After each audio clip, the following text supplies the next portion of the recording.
The Boy Who Flew Too High. Hello, this is Natasha, and I'm dropping by with a famous little story about a father and a son who could fly. Bertie told me that it's rather a sad story, but you should listen anyway, even if you usually like happy endings, because this tale has an important lesson. In fact, it's such a good story that it's worked its way deep into the minds of many people. You will often hear it referred to in songs, films, and other stories. For instance, there's a song that goes, "You fly too high, you walk too fast." And Queen and Joni Mitchell and all sorts of bands have written songs that refer to it. The boy in the tale is called Iccarus, and his name crops up all over the place, like in the James Bond film Die Another Day, and in Planet of the Apes, and even in computer games. So there's clearly something about this story that makes people remember it all their lives. I've told you before about the half-man, half-bull called the Minotaur. This strange and terrible beast lived in a deep, dark labyrinth on the island of Crete. Well, you may remember that the labyrinth was created by the cunning and ingenious mind of Daedalus.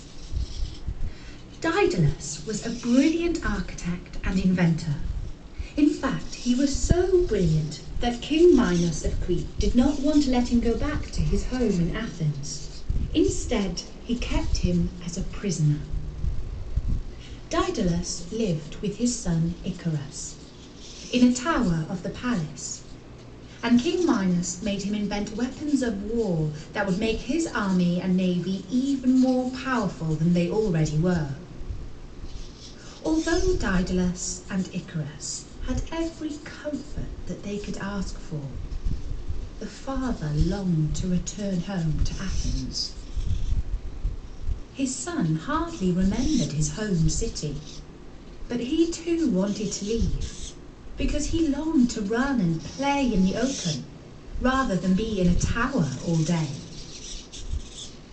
Daedalus looked out over the waves of the Mediterranean Sea, and he realized that even if they could manage to slip out of the tower and find a little boat, they wouldn't be able to sail very far before they were spotted and caught by one of the ships of King Minos's navy. He thought for a long time about the best way to escape, and finally he came up with a plan. And this is what he did. He told King Minos that he needed feathers and wax for a new invention that he was working on. When these were brought to him, he took them up onto the roof of the tower. Here he arranged them in 4 lines, starting with the smallest feathers and following those with the longer ones, so that they formed gentle curves. Then he began to stick the feathers together with thread in the middle and wax at the base. While he was working, Iccarus played with the wax, squashing it between his finger and thumb. And when the feathers blew away in the breeze, he ran after them and caught them. When Daedalus had finished, he showed Iccarus his work. He had made the feathers into 2 pairs of wings. He fastened the larger pair to his arms and then began to flap them until his feet took off from the floor and he began to hover in mid-air. Iccarus laughed with delight and could not wait to try out the smaller pair of wings. Over the next few days, father and son both practiced with them until little Iccarus was almost as good at flying as his father. Then one morning, Daedalus said to Iccarus, "Now, son, we are ready to leave this island. around for good. We shall fly home to Athens. But although you are now quite good at flying, you must not forget that it can be very dangerous. So listen to my instructions and be sure to follow them to the letter. At all times, follow me, for I will find the way home. Do not veer off on a different flight path, or you will soon be lost. And do not fly too low, or your wings will fill with moisture from the waves, and they will become too heavy and you will sink down. Nor should you fly too high, or the sun will heat the wax and your wings will fall apart.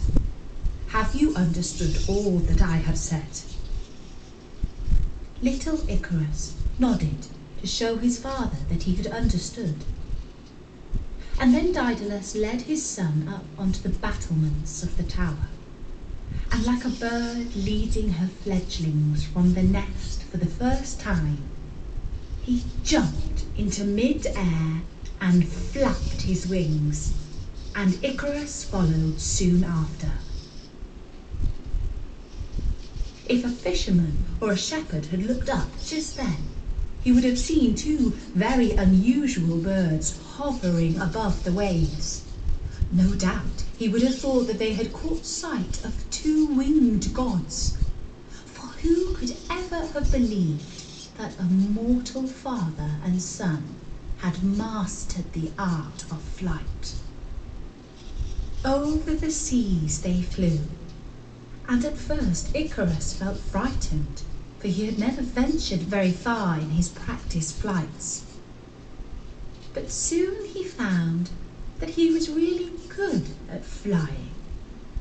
In fact, it was the most tremendous fun you could ever have.